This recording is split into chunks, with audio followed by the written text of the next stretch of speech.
sini saya akan memperkenalkan kelompok saya. Yang pertama ada saya sendiri, yaitu Celia Cahya Daiman, yang di sebelah kanan saya Asri Silata Alipur, Muhammad Rispandi, dan Adelia Lasimpala, Putri Wasil Abdul Gawi. Di sini kami akan membuat video tentang memahami literasi digital dengan beberapa contoh kasus.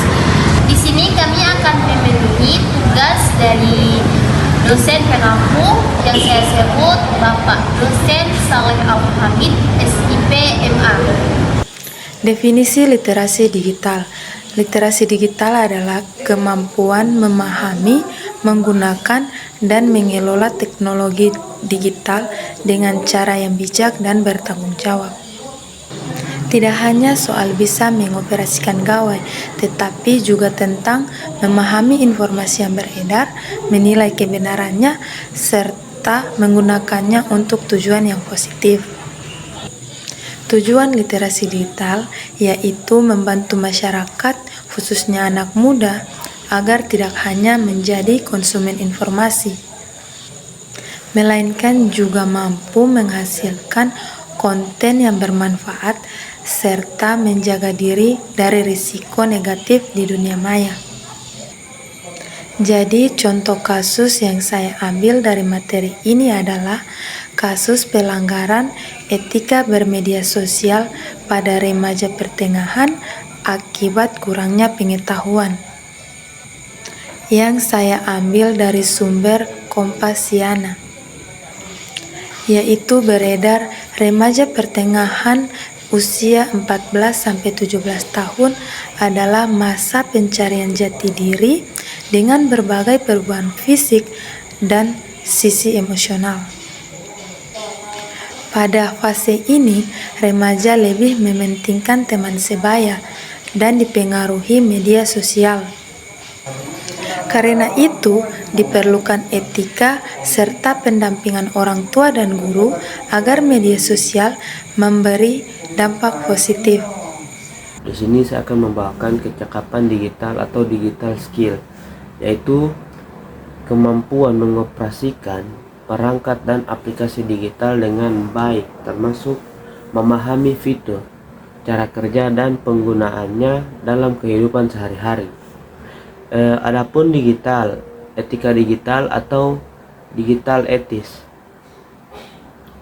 panduan perilaku dalam bermedia digital, misalnya menghargai orang lain, tidak menyebarkan ujaran kebencian, serta mematuhi norma hukum dan sosial yang berlaku. Adapun keamanan digital atau digital safety, upaya melindungi diri dari ancaman di dunia maya seperti kebocoran data pribadi, penipuan online, atau peretasan akun. Kesadaran ini sangat penting karena kejahatan digital semakin beragam. Di sini saya akan membawakan contoh kasus keracunan makanan bergizi gratis (MBG). Suasana di Puskesmas Peleret, Kabupaten Cirebon berubah tegang pada Selasa sore 4 November 2025. Ruang observasi dipenuhi anak-anak berseragam putih merah yang terbaring lemas. Di tangan mereka menempel selang infus, sementara para ibu menunggu dengan wajah cemas. Hari itu, sebanyak 20 murid SD Negeri 2 Setuwetan diduga mengalami keracunan makanan bergizi gratis (MBG) yang dibagikan di sekolah. Menu siang itu tampak biasa: soto ayam bening, nasi putih, kuah rebus, toge, tempe goreng, dan buah anggur merah. Namun tak lama setelah makan, sejumlah murid mengeluh pusing dan mual, lalu muntah hampir bersamaan. Cuma bilangnya pusing, terus langsung muntah dan lemas, ujar Yuni, ibu dari salah satu korban, saat ditemui di puskesmas. Di sini saya akan menjelaskan tentang tantangan kaum muda Indonesia dalam literasi digital. Yang pertama ada paparan konten negatif. Kaum muda sering menjadi target hoax, cyberbullying, hingga pornografi. Hal ini terjadi karena mereka adalah pengguna paling aktif di media sosial. Yang kedua, ada kesenjangan kompetensi. Anak muda cukup mahir secara teknis, misalnya menggunakan aplikasi, tetapi masih lemah dalam aspek kritis, etika, dan keamanan digital. Akibatnya, mudah terjebak dalam informasi palsu atau perilaku digital yang merugikan. Yang ketiga ada pemanfaatan media digital. Tantangan lainnya adalah mengarahkan anak muda agar tidak hanya menggunakan media digital untuk hiburan, tetapi juga untuk belajar, mengembangkan diri, dan berkontribusi bagi masyarakat. Dan selanjutnya ada contoh kasus. Jadi pada tahun 2018 ada satu berita penculikan anak. Nah, berita tersebut tersebar di sosial media dalam bentuk video seorang pria yang disebut sebagai pelaku penculikan anak. Setelah diselidiki oleh pihak kepolisian, ternyata orang tersebut hanya seorang tukang parkir yang memiliki gangguan jiwa. Dalam contoh kasus ini yaitu kasus penyebaran berita hoaks. Di sini saya akan menjelaskan materi saya yaitu tentang peran literasi digital. Peran literasi digital itu terbagi menjadi 3. Yang pertama itu melatih masyarakat kritis. Literasi digital membantu seseorang lebih kritis terhadap informasi, tidak mudah termakan isu palsu, dan mampu membedakan fakta dengan opini. Nah, yang kedua itu melindungi dari ancaman digital.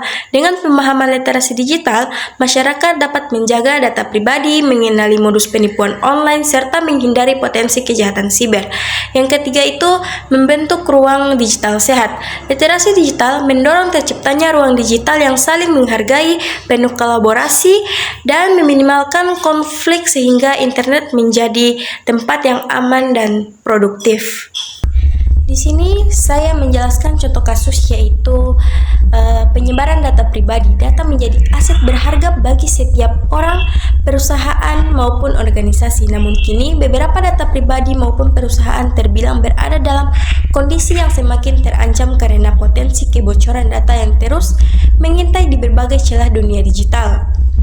Dalam beberapa tahun terakhir, kita telah menyaksikan peningkatan signifikan dalam serangan siber yang bertujuan mencuri data sensitif dan berharga, termasuk data pelanggan.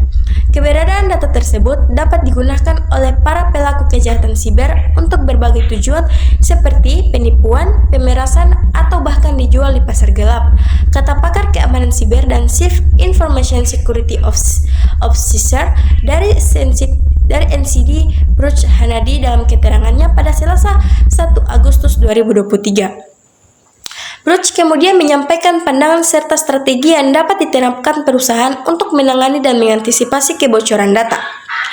Ia menjelaskan bahwa kebocoran data tersebut disebabkan oleh berbagai hal seperti serangan siber, kelalaian internal, kurangnya kehati-hatian, serta celah keamanan pada aplikasi maupun perangkat lunak yang digunakan perusahaan. Pada 2023 di Indonesia tercatat lebih dari 350 juta insiden serangan siber yang menyebabkan kerugian setidaknya sebesar 1 juta dolar AS atau sekitar 15.900 miliar. Berikut adalah beberapa kasus kebocoran data yang terjadi sepanjang tahun 2023 sampai 2025. Yang pertama itu ada kebocoran data Dukcapil pada Juli 2023, data Kependudukan Direktorat Jenderal dan Kependudukan Data Pencatatan Sipil. Kementerian Dalam Negeri dilaporkan bocor internet oleh peretas dengan akun anonim bernama RR di sebuah forum ilegal berbahasa Inggris yang menjadi tempat utama bagi pelaku kejahatan siber untuk memperjualbelikan data hasil peretasan. Informasi mengenai kebocoran data tersebut pertama kali diungkap oleh pakar keamanan siber yaitu Teguh, menyebutkan bahwa terdapat sekitar 337 juta data yang diduga telah bocor. Konsultan keamanan siber sekaligus pendiri Ethical Hacker Indonesia itu menjelaskan bahwa data yang terdampak meliputi informasi sensitif seperti nama lengkap, nomor kartu keluarga, tanggal lahir, alamat, nama ayah dan ibu, nik orang tua, hingga nomor akta kelahiran atau pernikahan. Dalam rangkaiannya, cuitannya Teguh berturut mendorong Kementerian Komunikasi dan Informatika serta Badan Siber dan Sandi Negara untuk segera turun tangan. Ia meningkatkan pentingnya respons cepat dan investigasi menyeluruh dari lembaga-lembaga tersebut agar insiden serupa tidak terus berulang pada masa mendatang. Padahal yang bocor itu adalah data publik dan yang menanggungnya kerugiannya adalah masyarakat. Bahkan rekomendasi pun tak pernah diberikan sama sekali. Yang kedua yaitu data nasabah Bank Syariah Indonesia. Data nasabah BSI ke dark web usai negosiasi gagal. Mereka mengklaim mencuri 15 juta data nasabah, informasi karyawan, dan 1,5 terabyte data internal. Pakar keamanan siber Teguh Amprianto menyebut 8.133 file milik BSI sudah tersebar di web gelap termasuk data pribadi karyawan dan dokumen internal. Kebocoran juga mencakup informasi pribadi serta data pinjaman nasabah. Dan menyarankan nasabah berhenti memakai layanan BSI karena dianggap tak mampu melindungi data. Yang ketiga, ada kebocoran data NPWP dan wajib pajak. Pada Agustus hingga September 2024, sebanyak 6 juta data NPWP dilaporkan direntas dan diperjualbelikan di dark web seharga 150 juta. Menurut pengamat keamanan siber Teguh Aprianto, peritas bernama Bejwarka diduga menjadi dalang dibalik kebocoran data tersebut yang mencakup informasi milik Presiden Jokowi, Gibran Rakabuming Raka, Kaisang Pangarep, serta sejumlah pejabat publik lainnya. Jadi, literasi digital mencakup 4 pilar utama. Yang pertama itu ada kecakapan, kedua etika, ketiga keamanan, dan keempat budaya digital. Sebagai kaum muda pengguna internet terbesar, harus diarahkan agar tidak hanya cerdas dalam teknologi, tetapi juga bijak dan bertanggung jawab. Dan pada tanggal 25 November 2025 bulan lalu, Bareskrim Polri bongkar sindikat kasus pinjol ilegal atau pinjaman online yang ilegal.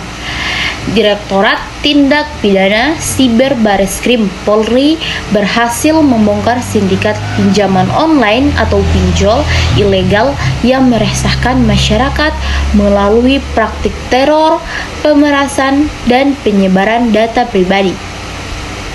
Dalam operasi ini, penyidik telah mengamankan 7 orang tersangka dari klaster penagihan dan payment gateway, meskipun 2 warga negara asing asal Cina dan klaster aplikator masih dalam pencarian.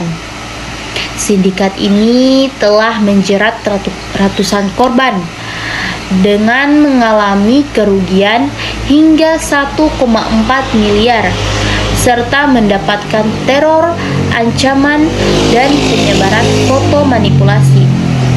Kombes Pol RDA Ciago Kambang Penung, Divisi Humas Polri, menegaskan komitmen untuk terus memburu jaringan pinjol ilegal demi menjaga ketertiban dan melindungi data pribadi masyarakat.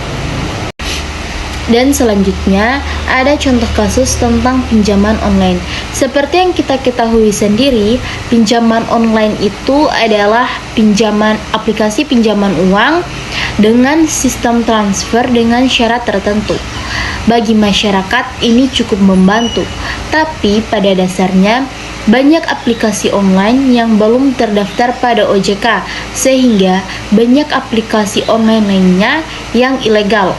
Nah, disinilah kita diperlukan literasi digital agar tidak semakin rugi dan cenderung terjun ke dalam hal-hal yang tidak diinginkan.